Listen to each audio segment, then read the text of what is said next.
భద్రాద్రి కొత్తగూడెం జిల్లా కొత్తగూడెం నియోజకవర్గం బహుజన్ సమాజ్ పార్టీ ఏనుగు గుర్తుపై దళితుడినైన నేను పోటీ చేయడాన్ని తట్టుకోలేని అగ్రవర్ణ నాయకుడు అడ్డుకునే కుట్రలు చేస్తున్నారని బీఎస్పీ ఎమ్మెల్యే అభ్యర్థి ఎర్రా కామేష్ అన్నారు. కేటీపీఎస్ గేట్ ముందు మేము 5గురం కలిసి ఉద్యోగస్తుల మద్దతు కోసం వస్తే మిడతల మందల 100 మందితో వచ్చి ఉద్యోగస్తులను ఇబ్బందులు పెట్టారని తెలిపారు. కేటీపీఎస్ ఉద్యోగస్తులను క్షమాపణ కోరుతున్నానని ఆయన తెలిపారు. నియోజకవర్గ ఓటర్ మహాశైలకు తెలియజేయనది ఏమనగా, బహుజన్ సమాజ్ పార్టీ నుండి ఎమ్మెల్యేగా పోటీ చేస్తున్న నేను ఏనుగు గుర్తు మీద 1 నెంబర్ మీద పోటీ చేస్తున్నా.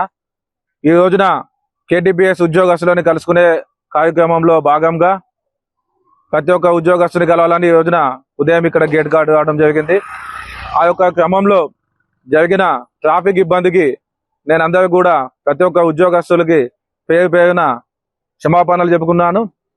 అదే రకంగా మేము ఒక దళితుడినైనా నేను జనరల్ స్థానంలో పోటీ చేస్తున్నా.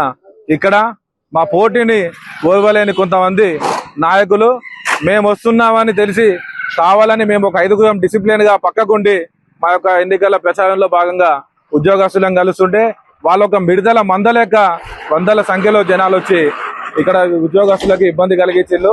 అయినా కూడా నేను కూడా ఉన్నా కాబట్టి ఉద్యోగస్తులకు మళ్ళొకసారి క్షమాపణ చెప్తున్నా. ఏదైతే ఈ తెలంగాణ ప్రత్యేక రాష్ట్ర సాధనలో 1969లో ఎవరైతే జై తెలంగాణ అన్నారో వాళ్ళని ఇదే కేటీపీఎస్ దగ్గర ఆనాడు జై తెలంగాణ అనమన్నందుకు ఏదైతే తెలంగాణ ఉద్యమం మొదలై ఇక్కడ తెలంగాణ ఉద్యమకారులను కొట్టన పెట్టుకున్న నాయకుల యొక్క తనయులు వచ్చి ఈ రోజున మళ్ళీ పోటీ చేయడం చాలా విడ్డూరంగా ఉంది.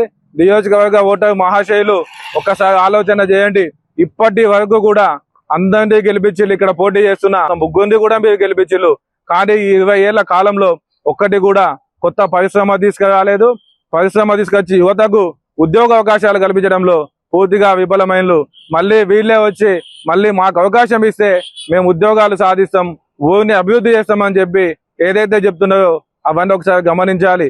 ఇప్పుడున్న శాసనసభ్యులు కానీ, మాజీ శాసనసభ్యులు కానీ, ఆయన కన్నా ముందు పనిచేసిన వాళ్ళు కానీ